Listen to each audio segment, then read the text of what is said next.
ইনকিলাব মঞ্চের মুখপাত্র শহীদ শরীফ ওসমান হাদী হত্যাকাণ্ডের পরপরই খুনিদের নিরাপদে দেশ ছাড়াতে একটি সুপরিকল্পিত নেটওয়ার্ক সক্রিয় হয় বলে জানিয়েছে আইনশৃঙ্খলা বাহিনী।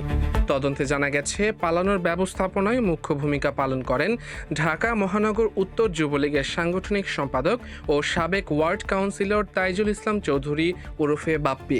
গোয়েন্দা সূত্র জানায়, হত্যার রাতেই প্রধান শুটার ফয়সাল করিম মাসুদ ও সহযোগী আলমগীর শেখ একাধিক যানবাহন বদলে ময়মনসিংহের হালুয়াঘাট সীমান্ত দিয়ে অবৈধভাবে ভারতে পালিয়ে যান।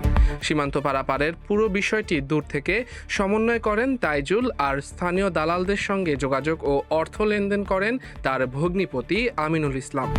ঢাকা মহানগর গোয়েন্দা পুলিশ টিবি আমিনুল ইসলামকে গ্রেপ্তার করেছে। আদালত তাকে 5 দিনের রিমান্ডে পাঠিয়েছেন। এ নিয়ে হাদী হত্যাকাণ্ডে পুলিশ ও র্যাবের হাতে মোট 11 জন গ্রেপ্তার হয়েছে। পুলিশ জানায়, কল লিস্ট ও প্রযুক্তিগত বিশ্লেষণে ঘটনার দিন আমিনুল, তাইজুল ও সীমান্ত এলাকার দালাল ফিলিপ স্নালের মধ্যে একাধিক ফোনালাপের তথ্য পাওয়া গেছে। সীমান্ত এলাকায় অভিযান চালিয়ে দালাল চক্রের 2 সদস্যকেও আটক করা হয়েছে।